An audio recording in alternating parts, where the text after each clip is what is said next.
Russia's Su-75, or Checkmate stealth fighter, was supposed to be the country's answers to America's F-35, a truly next-generation jet that would rank among the very best in the world.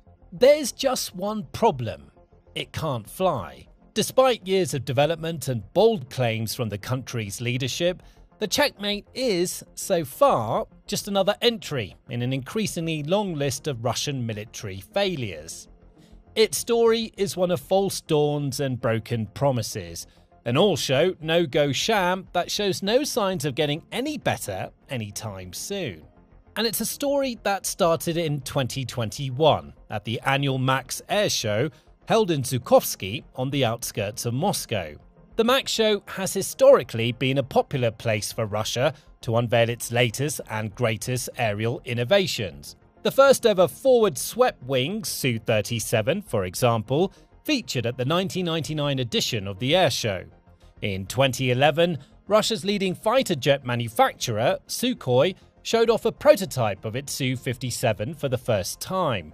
This fifth-generation fighter has since gone to be classed among the best in the world, capable of flying twice as fast as the speed of sound, and famed for its exceptional maneuverability, along with its multi-role versatility, advanced sensors and radar technologies, and strength in close-range dogfights. In 2021, Russian officials were likely hoping that the Su-75 would follow a similar trajectory to its predecessor, and they spared no expense in orchestrating a Hollywood-level unveiling event, with a static, non-flying prototype shown off on the airshow floor. Around $30 million was reported to have been spent on the initial marketing campaign, which involved everything from dramatic teasers, bold claims, sharply edited promotional videos, and even a fragrance inspired by the aircraft, reportedly involving original samples of fifth-generation fighter cockpit metal alloys, glass and leather, combined with brighter notes of juniper, patchouli and oak moss. Russian President Vladimir Putin was in attendance at the unveiling, with the Checkmate makers optimistically announcing that it would make its first flight by 2023, with serial production and delivery set to commence in 2026. As for the jet itself, the Su-75 sounded like a potentially excellent addition to Russia's aerial arsenal at the time of its unveiling. Designed to be a more compact and affordable follow-up to the Su-57, Sukhoi officials announced that the Checkmate would be powered by a single engine, believed to be a variant of the Saturn AL-51F1 afterburning turbofan engine, which is also set to feature in the upgraded Su-57 variant, the Su-57M. This engine should, in theory, allow the Su-75 to reach peak speeds of around 1.8 to 2 times the speed of sound, while boasting an operational range of 1,800 miles or 3,000 kilometers and a maximum payload of 16,300 pounds or 7,400 kilograms. As a stealth fighter, the Su-75 has also been devised to be almost undetectable on enemy radar screens. It boasts a divertless supersonic inlet, a V-tail, and internal weapons bays, all of which helps to minimize its radar signature. The U-shaped inlet, in particular, should give the Su-75 a smaller radar cross-section compared to its predecessor, the Su-57. Based on the aircraft's design, experts also estimated that it should be able to fly and engage enemy aircraft at high altitudes of at least 40,000 feet or 12,000 meters. Sukhoi boasted about the jet's artificial intelligence, AI features, innovative technologies, powerful autocannon, and ability to store up to 5 missiles at a time in its internal weapons bay. And officials suggested that the initial design could be modified over time, with the possibility of an unpiloted version or a 2-seater variant being released at some stage in the future. Officials also highlighted the fact that the Su-75 featured just one engine, marking a major contrast with many of Russia's other jets, which have historically had 2 engine designs going all the way back to the 1980s. Many experts had argued that the country's commitment to 2-engine fighters had put it at a serious disadvantage in terms of exports to foreign nations, as many countries preferred to invest in single-engine aircraft, which are almost always cheaper. The Su-75, therefore, appeared to address a long-standing problem with Russian aircraft, and Kremlin officials expressed excitement and optimism about the aircraft's potency and potential. Former Deputy Prime Minister of Russia, Yuri Borisov, for example, shared his hope that the Su-75 could be sold to various nations around the world, including India, Vietnam, and various African countries, announcing his expectation that sizable orders would soon be rolling in. Industries and former Trade Minister Denis Manturov, meanwhile, claimed that the Checkmate would provide serious competition to America's F-35 Lightning II and other world-leading fighters, saying, "We must join other nations that sell such aircraft." Even Putin was swept up in the hype, with the president stating, "What we saw in Zhukovsky today demonstrates that the Russian aviation has a big potential for development, and our aircraft-making industries continue to create new competitive aircraft designs." On paper, it was easy to understand why there was so much optimism around this project, with experts identifying three big benefits it had the potential to deliver.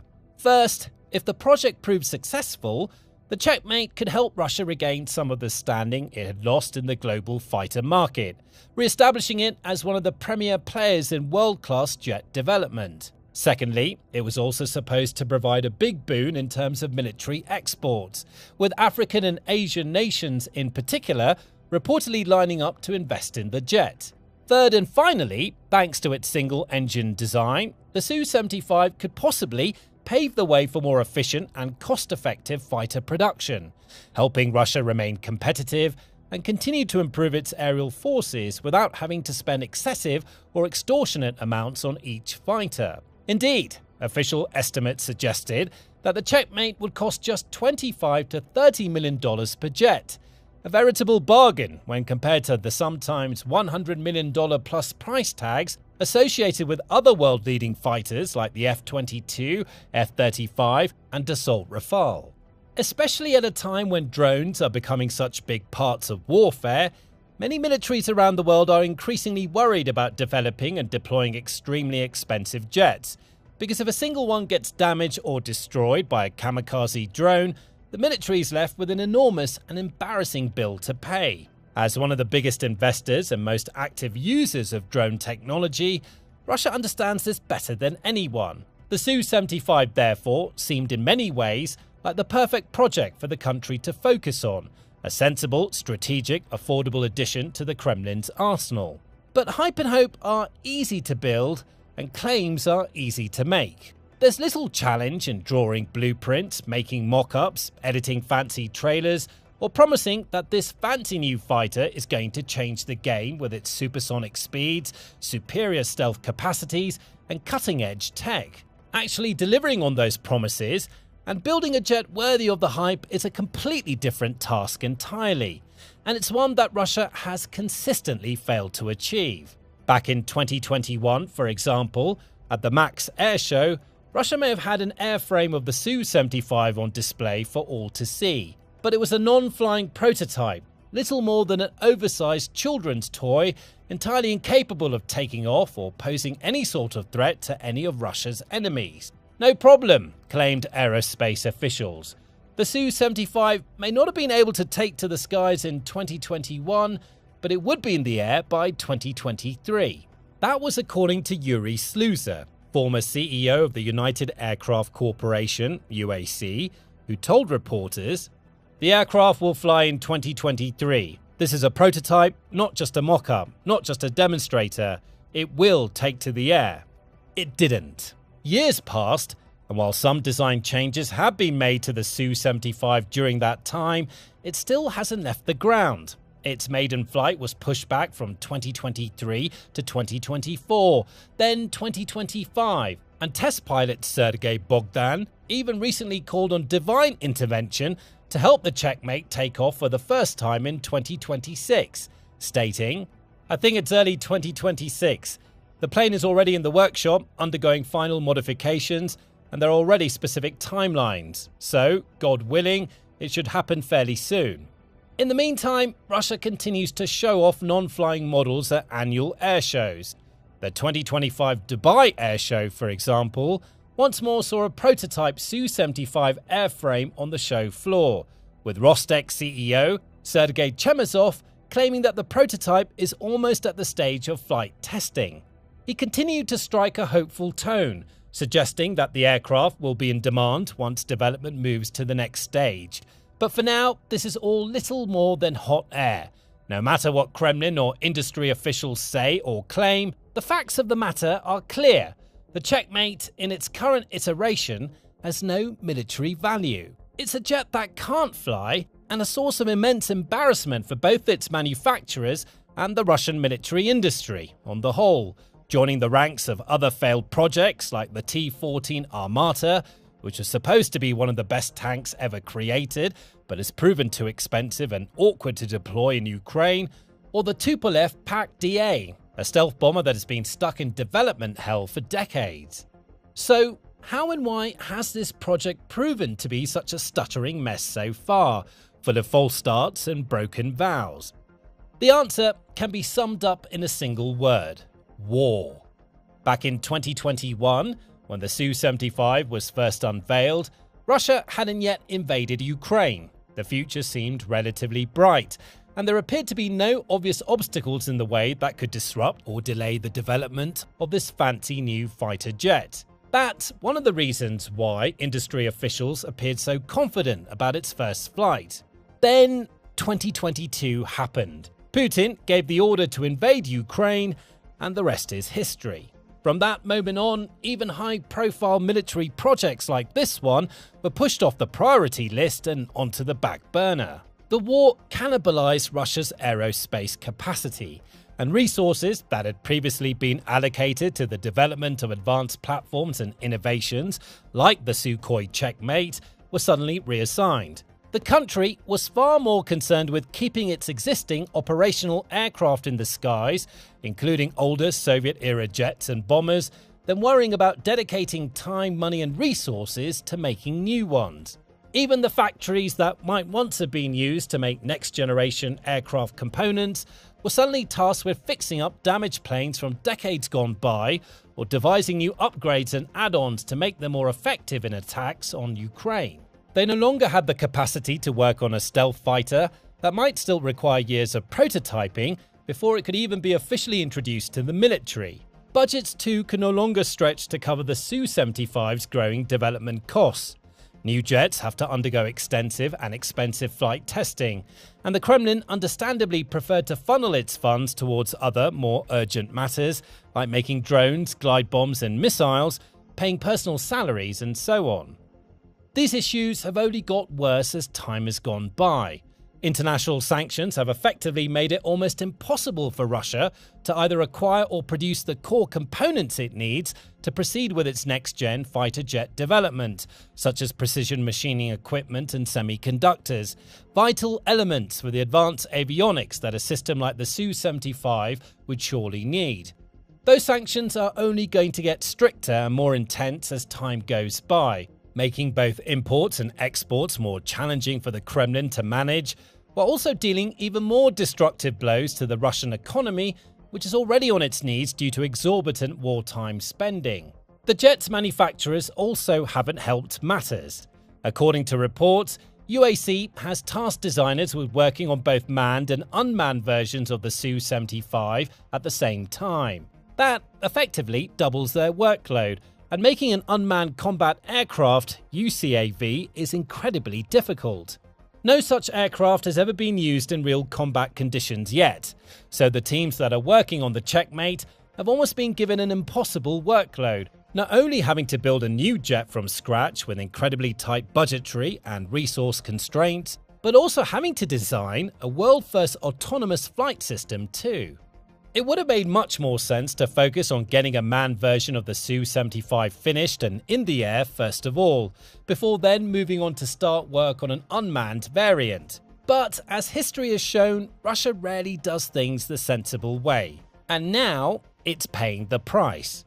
And while officials continue to say that the first flight is merely months away, and other countries can't wait to splash their cash on batches of Checkmates for their own aerial forces, there's little evidence to back that up. For the time being, there are no official export orders for the Su-75, and understandably so. No country would want to invest tens or hundreds of millions of dollars into planes that haven't even proven capable of leaving the ground. There certainly seemed to be some interest in the early days, most notably from countries like India, Vietnam, and the United Arab Emirates. But that interest appears to have cooled over time, as those same nations have become increasingly aware of Russia's manufacturing struggles and technological gaps. The world has also been watching Russia's military performance in Ukraine, with many observers expressing a mixture of shock and disappointment at what they've seen. Back when the war began, it was widely agreed upon that by benefit of its much larger, stronger, and more experienced military, combined with its vast stockpiles of Soviet hardware and advanced innovations, Russia would easily eliminate any and all Ukraine opposition and stomp its way to a swift and crushing victory.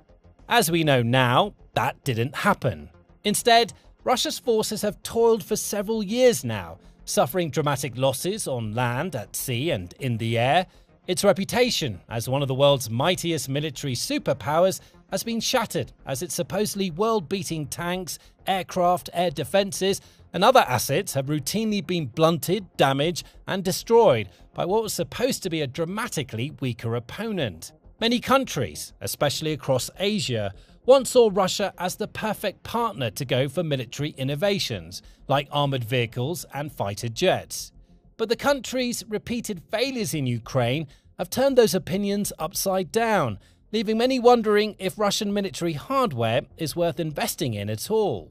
Especially given the fact that the war is still going on and shows little signs of ending, even countries with long track records of buying and using Russian and Soviet hardware have to ask themselves, is it worth handing over huge amounts of military budget for airframes from a country that has struggled so spectacularly and is only likely to get weaker, poorer, and increasingly isolated in the months and years to come?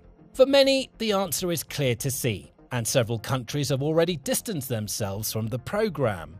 The UAE, for example, reportedly paused its participation in the program back in 2023, eliminating a critical source of funding and development support. As a result, even if Russia does finally make good on its promises and the Su-75 at last leaves the ground, there's no guarantee that this program will ever be classed as a success, either in terms of export market value or in terms of strengthening its existing Air Force arsenal.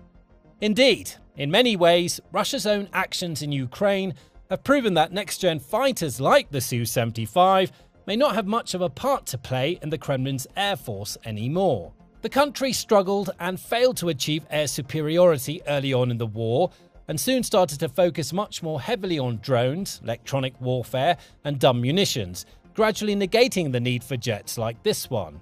Moscow's tactics, too, have largely focused on attritional warfare and brute force attacks, bombarding Ukraine with enormous amounts of drones and artillery strikes in order to exhaust and overwhelm the country's defences. Again, fighter jets don't really seem to fit into this picture, and even though this program has yet to take off, it already feels outdated and misaligned with modern military thinking. So, while Russian officials will continue to claim that all is well with the Su-75, and a flying prototype may well take to the air in 2026, it's hard to see this jet making any major impact to the country's military or economic prospects. Even if a prototype takes off, it could still be quite some time before industrial-scale serial production begins, and exporters will inevitably struggle to drum up much international interest in this jet as Western sanctions strengthen and multiply. In the end, the Su-75 is another high-profile example of Russian mismanagement, incompetence, and short-sightedness. It was supposed to be a rival to the F-35, set to join the ranks of the finest fighters ever made. Instead, it's a flightless failure, an overhyped mess that has achieved absolutely nothing despite years of development, with a future that looks murkier with every passing day. Russia's own prospects appear equally grim, with the country's economy sliding ever closer to recession, debt levels rising, and oil revenues declining under the crippling weight of rising sanctions. You can learn all about that in this detailed breakdown. Alternatively, check out this video to learn the truth behind Russia's jaw-dropping casualty rate, with recent reports suggesting that the Kremlin's army is losing soldiers at an utterly unsustainable rate. And finally, make sure to subscribe to our channel for more insightful military analysis and breaking news reports from the Russia-Ukraine war and other important conflicts around the globe.